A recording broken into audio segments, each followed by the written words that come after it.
Good day. Welcome to another edition of Ebima Mungo's Perspective on Global Affairs. Before I continue, I urge you to please press the like button. And if you are new to my show, I also urge you to subscribe. What are the chances that there would have been an outcome from this meeting, this negotiation that took place in Islamabad? What were the odds that the Americans would come with a deal that was palatable to the Iranians? It looked to me like it was certainly not going to be one that could have led to an outcome that would have been a middle ground. I thought so. I didn't have any expectations of this meeting, this negotiation. But at least there was a negotiation. At least there was an effort. So I asked this very, so everyone watching now, did you expect that there would have been an outcome that would have been agreeable to the Iranians and also the Americans from this meeting in Islamabad? We finally got to learn that this meeting was one that dragged on for 21 hours. The president was committed to it. The vice president was very committed to it. The Iranians, they too were committed to it. They came with their own 10-point plan, and apparently the Americans came with their 15-point plan. If you look at those plans, both of them, there was no meeting point between the two of them. But it was an effort worth trying. And now we've come to find out there was no deal. So I ask, what was your expectations? Did you think that something would have come off of it? The Iranians went into this negotiating cycle. Clearly, they said it many times. They have no trust of the Americans. I think they just came to show up. They didn't want to start to lose goodwill. By my own reckoning, I think they didn't want to start to lose goodwill. They had held on to the Strait of Hormuz. And finally, the president had somehow conceded to their 10-point plan. And they decided to just go and show up. But they still are holding on to that one point that gives them all the power, all the leverage. Some people may dare say all the cards. That they went into this negotiating cycle with most of the cards. The Americans, on the other hand, expended all their weaponry. For almost 40 days, relentlessly, they were bombing. They were bombing with ATACMS, HIMARS, they were bombing with Tomahawks. Those ones quickly went out of the battle theater. The Tomahawks were expended very fast from those ones that were shot off of destroyers, shot off of submarines. We didn't hear of them anymore. They were very effective in the early days of the war, though. They were the ones that they used in famously taking out the Ayatollah and almost 40 generals, and infamously taking out 180 people in a Minab in elementary school, particularly young girls in that school. They ran out of those, and then they now went into the JESIM and went into the JDAMs, and they were just throwing them relentlessly. And when they could not get at Iranian infrastructure, they started to bomb schools, universities, hospitals. And their friends and co-travelers, the Israelis, they were now destroying infrastructure, logistic infrastructure, train lines, bridges. And President Trump had actually said he was now going to start to attack power plants. But somehow you got the sense that there was a big desperation in President Trump. He wanted this negotiation. He wanted this ceasefire. 2 weeks. The Iranians agreed to 2 weeks. The Americans had proposed 45 days. 45 days would have been enough for them to rekit, retool, restock, and come at Iran again. The Iranians know, they have no illusions. They believe, they know that this war will continue again and commence again. But they have one strong point, and they're not going to let go. They have sunk their teeth into a particular point of order that they feel should be right, should be made right, and that is the Strait of Hormuz administration. They've already put a legal process in. It so turns out that the speaker who led this investigation, who led this negotiation, forgive me, has actually played a very big part in the military buildup of Iran over the past. It was actually one time The head of the RIGC, I didn't know that. Most people wouldn't even know. He flies a plane, he's a pilot, and he's well read also. Beyond that also, he seems to have been the one who came up with the strategy that rolled out missile cities all across many cities, villages, and provinces across Iran. He actually is very knowledgeable. I think maybe on the basis of the fact that he knows Iran's strength more than most people would, he is the one who has stood on the side of very, very strong demands from the Iranian side. The demands of the Iranians and the demands of the Americans, very far apart. But President Trump, being duplicitous as we have known him to be now, after all, he shows two faces now. That's why I call him Janus now. Not Janus, Janus, the Greek god, the two-faced god. I call him that because now he shows two faces.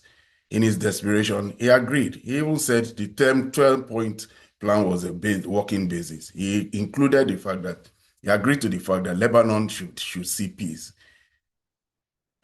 When he made that agreement and retweeted it as if he was reiterating that he made that agreement with them, he could not control the Israelis. The Israelis have their own agenda.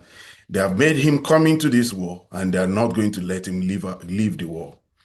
So today we had this discussion. It was a long one. The Pakistanis transited from being the one who was giving security umbrella to Saudi Arabia, to Turkey, to Qatar, to being the one who is now trying to hold this peace conference. They did hold it, and Vice President Vance was very grateful for them. The Iranian contingent was grateful for but the whole world looked at Islamabad, and everybody was hoping that something would come off of it. Everybody. It was not a surprise when J.D. Vance moved up to the podium and finally admitted that they are very far away from the position of the Iranians, and the Iranians are far away from the position of the Americans. In fact, they seem like, from the tone of J.D. Vance, they went there with conditions that the Iranians just did not even listen to and did not agree to. So for him, he says that there's no deal, but he's urging the Iranians to go and reconsider. I think the Americans want their own side of the. This ceasefire has other strategic and tactical intent. It was not necessarily for one of trying to get an outcome. From the way I see it, it was one to give the American military a breather, find new ways, new strategies. And we already saw that they are now finding new methodologies, because this negotiation was threatened very seriously when the CENTCOM sent 2 destroyers to go into an exploratory move in the Strait of Hormuz. In the course of the meeting, the RGC sent representation quickly to the negotiating team and told them that they had only 30 minutes to warn the Americans that they were going to sink those destroyers. The Americans moved out of the Strait of Hormuz expeditiously, fast, like a Usain Bolt. They turned around and they fled. But you will not hear that in America is supposed to be very powerful. Well, YouTubers, one of the privilege of being a YouTuber is that you can make these statements, and many people make it. Many people over the course of the whole plethora of YouTube will tell you the truth about what really happened. They will tell you as it is. And that's why many people listen to the alternative media. But you won't see it in Fox News. In Fox News, the narrative is that they went to implement freedom of navigation. Those destroyers had been missing in action for 40 days. Nobody knew where they were. They were taking cover, dodging and running away from Iranian Shahid 136 drones and ballistic missiles. They suddenly show up when they were very sure that there's a ceasefire and they are supposed to be ensuring freedom of navigation. They went with minesweepers and they were checking for mines. But they actually went through the Arabian side of it. They didn't get near the Iranian side of the Strait of Hormuz. So they were skirting the waters of Oman's territorial waters, littoral waters. Anyway, this meeting has taken place now. And let me put out here now the outcome as put to us by Vice President Vance. Vice President Vance in his first, I have a series of them here now.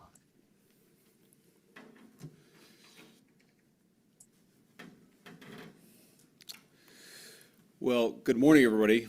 And let me say a couple of notes of appreciation. First of all, to the Prime Minister of Pakistan and to Field Marshal Munir, who were both incredible hosts. And whatever shortcomings in the negotiation, it wasn't because of the Pakistanis who did an amazing job and really tried to help us and the Iranians. So this one was this is quite a short one, but he did say they didn't have a deal in it, and I mean I've just taken the short one that said there was no deal. But one of the things too is that he was asked about what this main sticking Well, point is. I won't go into all the details because I don't want to negotiate in public after we negotiated for 21 hours in private. But the simple fact is that we need to see an affirmative commitment that they will not seek a nuclear weapon, and they will not seek the tools that would enable them to quickly achieve a nuclear weapon. That is the core goal of the President of the United States, and that's what we've tried to achieve through these negotiations. Again, their nuclear program, such as it is, the enrichment facilities that they had before, they've been destroyed. But the simple question is, do we see a fundamental commitment of will for the Iranians not to develop a nuclear weapon, not just now, not just 2 years from now, but for the long term? We haven't seen that yet. Well, that is a bone of contention here now, because we know the Iranians have always said that they have no intent of getting a nuclear weapon, but they have every right to enrichment.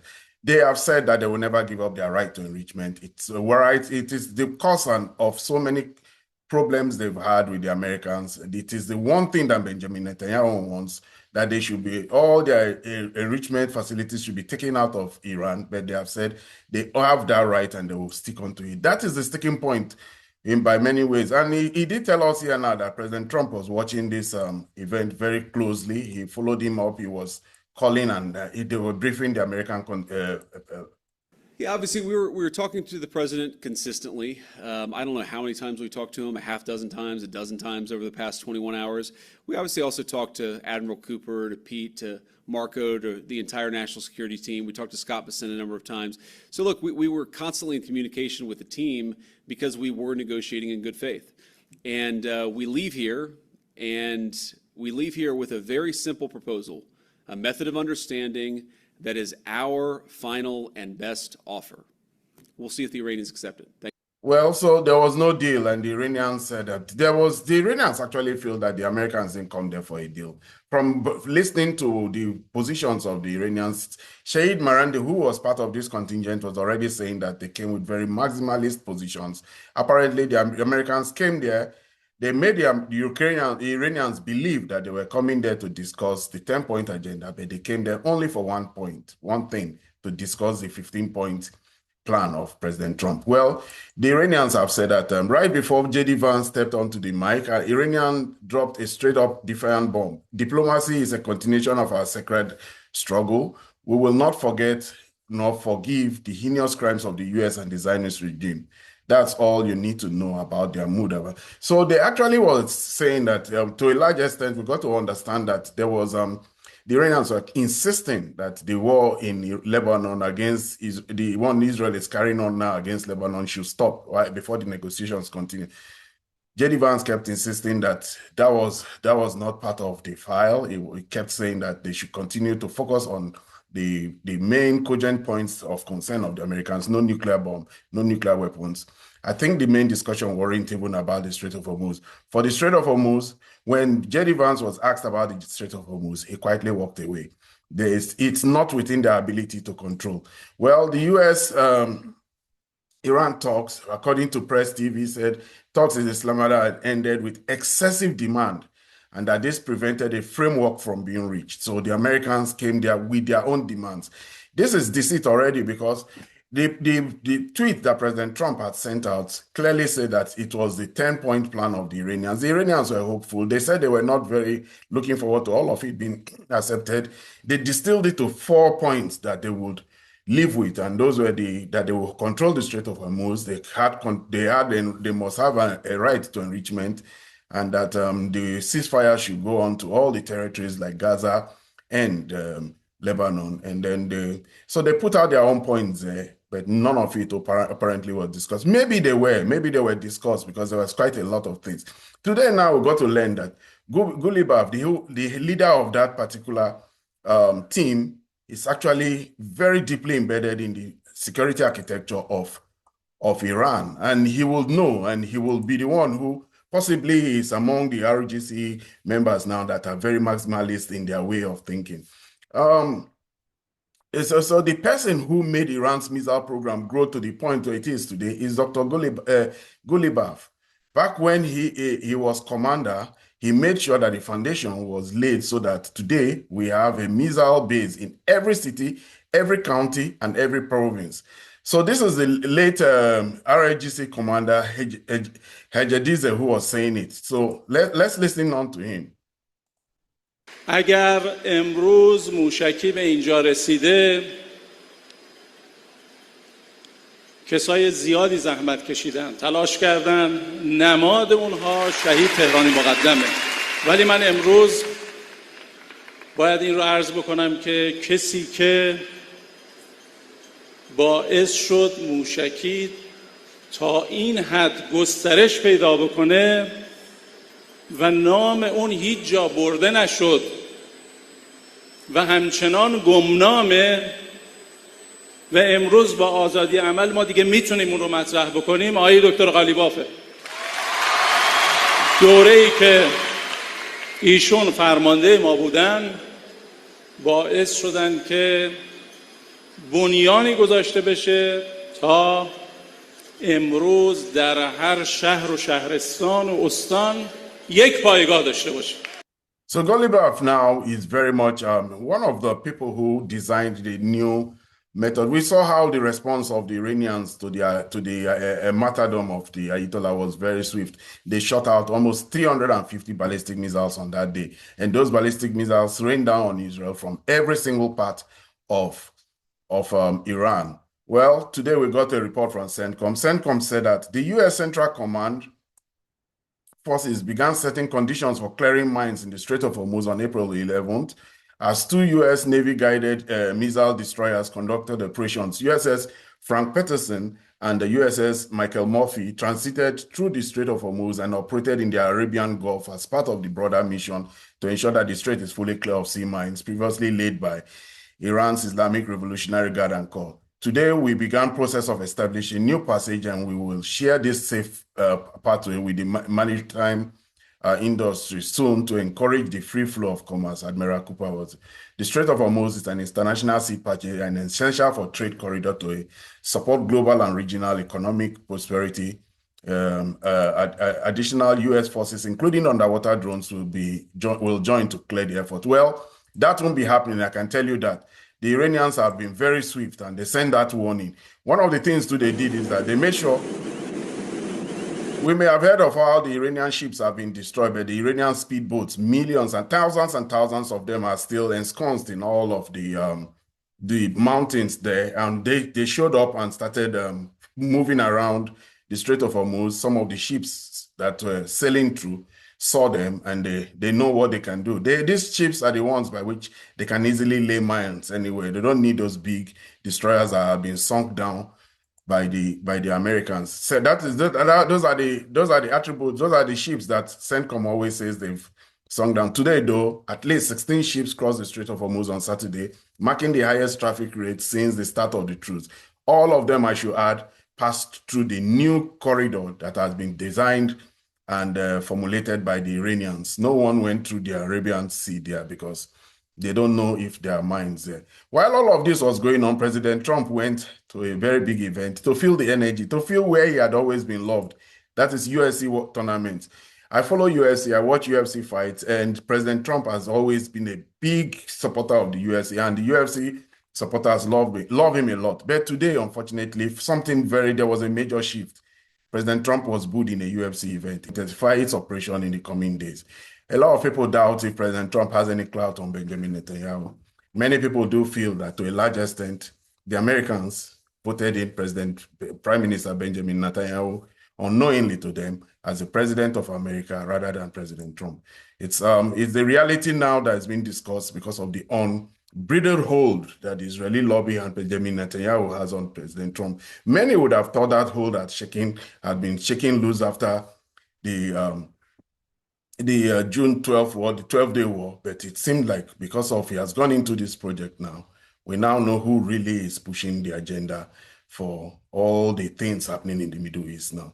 Well, Qatar, I get this report that Qatar will join the South Africa in the genocide case against Israel in the International Criminal Court. And if this is really true, then it will be marking a major escalation in global pressure. Well, I don't know the details of this, but I saw this report and I fact-checked it quite a lot of times. And but if indeed Qatar has been critical of Israel, particularly they support Hamas, one of the things that many people may not be aware of, the Qataris were the main funders of Hamas, supporters. They were the ones who helped Hamas to be able to be a viable political entity, providing services, building schools, and building infrastructure in Gaza after many wars. And unfortunately, now they contributed almost $1 billion or to $10 billion to the reconstruction of Gaza. Unfortunately, all of that has been destroyed by the Israelis. But one of the things that happened was they had to funnel all the money that was getting to Gaza through Benjamin Netanyahu's office. So that's one of the reasons why Benjamin Netanyahu is being accused of having a hand in the creation and sustenance of Hamas. He needed that organization because they are so opposed to the reality of Israel. So he needed them to be an enemy that he could always use to make his case to the Israeli people. Well, we are hearing now that there's a lot of talk in the media. The media has shifted from accusing China to, accusing Russia to accusing China now, because we hear of plane loads and ship loads of materials for the production of ballistic missiles that are moving to Iran. It turns out now that the Chinese have decided that they have to respond to the US media. China denies supplying weapons to Iran. The Chinese embassy in Washington says reports about arming Iran is incorrect and that Beijing has not supplied weapons to any party, according to CNN. Well, the ceasefire is creating opportunity for the Americans to reload, restock, and it's also creating opportunity for Tehran also to restock. I have this report here that says that some planes you would have thought had been blown up and destroyed. We know that the Iranians hide all their planes and their infrastructure now in the mountains. But for the first time since the beginning of the war, Iranian planes are on their way to China. Iranian cargo planes, C-130, have also been spotted over Tehran. This truce is favorable for Iran as well as allowing it to regain its strength. So they all need to rejig and they're getting ready for the war. I doubt if this 2-week ceasefire will hold. Maybe the firing will start again. Kinetic action will start in a few days' time, possibly within a week. There's this report, though, that the new Ayatollah, because he was bombed in the presence of his father and all those generals, and it was in that particular bombing campaign that he also lost his wife and his child. It is now being said that he may have been really disfigured in the face and also amputated on the leg.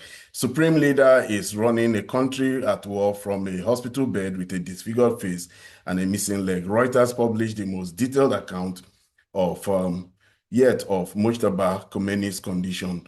We don't know, but what I do know is that in the British territory, especially among their media, the BBC and Reuters, we know that they have a large Iranian diaspora, and most of them don't wish the Iranian state well, especially the Islamic State. There was even a BBC reporter who made a report where she even stated that somebody interviewed would not mind if the Iranian state was nuked by Israel or by America. That report was so repugnant to a lot of people. They called her out and called out the BBC. The BBC had to edit it. So these kind of reports that come off of Reuters. Reuters is British, we should remember, very much British. They tend to have their own slant, their own agenda, and their own narrative. So it's very important to take this and with a healthy portion of salt. The reality of the war is now dawning on some countries. When they had options, India could sanction some Iranian ships, but not anymore. India just allowed 4 Iranian tankers that were under sanctions to dock at Sikka For Reliance is a very big, they have a big refineries across India.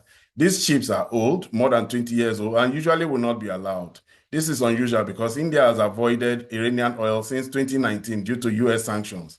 Now that there are challenges around the Strait of Hormuz and temporary US waiver is set to end on April 19th, the need to secure supply is growing.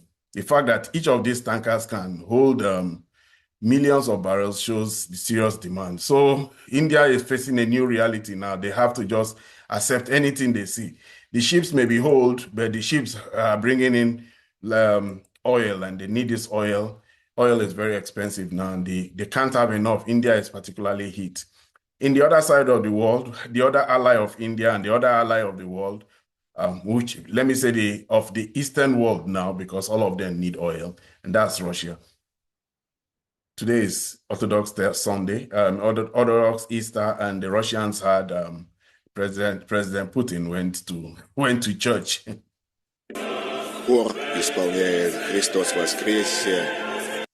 President Putin can be said to be one of the most religious political leaders in the world. He attends every single Christian, especially Orthodox Christian event in Moscow. He's very, very religious, and he's a church-going person. You can say that for a lot of people, not for Benjamin Netanyahu. As regards to President Trump, Tucker Carlson was even calling out President Trump for not even placing his hand on the Bible when he was being inaugurated. But President Putin is very, very devout. He goes to church for a lot of things. Easter, Christmas, New Year, all of these events, we see him in church. And he tries to also keep harmony within the religious communities in Russia, the Jewish community, the Muslim community, and all the strands of the Muslim community, I must add, because he has some provinces that are heavily Muslim, like Chechnya and Dagestan. So he went to church today. But let's go to China now, and some other events too that are happening in China. I think at this point we should remember that Pedro Sánchez is now trying to get better relationship with China. He has cut off completely. And today he called on the European Union that they should cut off from Israel. He has become the boldest critic of Israel. We have not seen any European leader challenge the Israelis like this. We should remember that one of the things about Europe is that they are all banking states to a large extent. The role that the banks have over their countries because of their need for loans, their need for financing, their need for bonds, those banks can wreck them, and most of those bankers tend to have an affiliation with the Israeli state. We should not forget that the Rothschilds and all of this will control European banking, not to talk of the ones in America, BlackRock, State Street, Vanguard. They have a strong influence and they have a strong commitment to Israel. And it is from there they will hurt you if you are an opponent of Israel. Whatever it is that is giving the Spanish Prime Minister a lot of confidence. We know that somehow his economy is going to take some serious hit. As Scott Bessent said, there may be a run on the Spanish economy, but maybe they are protected because they are now in the euro. Well, let's go to China and round up there where the Chinese are doing all the things that they normally do, which is like we now have a Chinese robot that runs as much as Usain Bolt. The Chinese are now, they are dominant in humanoid robots. They're dominant in drones. They're dominant in electric vehicles, in renewables, and when they keep pushing technologies so far like that, we saw during the gala for Spring Festival, we saw them using robots that were fighting Kung Fu on stage. Then there's another one too about a robot, and this is the second one, a robot that has the dexterity in the hands of a human being.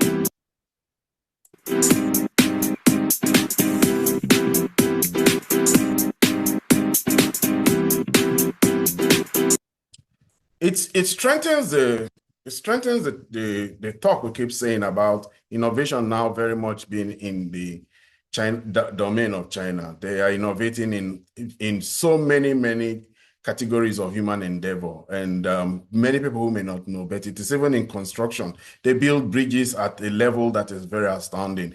Their construction is very, very advanced, not to talk of, like this morning, I was showing about the bridge that was built in just 3 years, and it's the highest bridge. They build tunnels, they now control the whole industry for all construction equipment, like tunnel boring equipment, like crane crawlers, so many of those things you find that used to be Japanese and Chinese and German.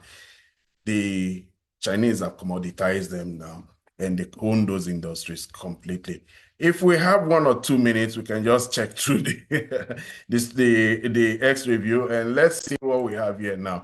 The first report that comes off of the X review is from Saeed Merandi, and Saeed Merandi just stated it very clearly. He said, obviously, the Trump regime wasn't seriously negotiating. They didn't think that they were negotiating fairly with them in that operation. This year now is someone who is making a comparison of President Trump's visit to a UFC event in 2025 and 2026. The energy is lost completely. There was booing in the 2026 event, and it was not Dana White, who is the head of the UFC, was highly embarrassed. But maybe we should end with this story here now. And it is the fact that YouTube, it's trending, and it says, Iranian team Lego animation mocks Trump with liar track. So Explosive Media, a small team of fewer than 10 in Iran, released the nearly 3 minutes AI animation Liar, also called Loser 2, on April 11, featuring minifig of Trump and amid grim imagery like Liar. Well, the whole essence here now is that here, these particular people who have been doing all these animations of President Trump, criticizing him, it's been discussed now even in mainstream media. This is one of Iran's biggest propaganda victories. They are controlling the narrative. They are putting down Trump. They are really laying it out and releasing a lot of Legos. They bring out almost 3 Lego videos every day. Sometimes I'm worried about showing the Legos because their lyrics are rather very, very strong. So it's very, you want to not be called out by YouTube. YouTube is very sensitive to these things. And since Liar has already been banned, Explosive Media have been banned, who knows what may happen to the video. You work hard for such a video, and on the strength of one small clip from a video like that, they can decide to cut you off. Anyway, this is where I'll end my video for today. If you're new to my channel, please subscribe. If you have any views regarding the opinions I just expressed, please put them in the comment section. Do well to like and share. Until my next video, you have a good day.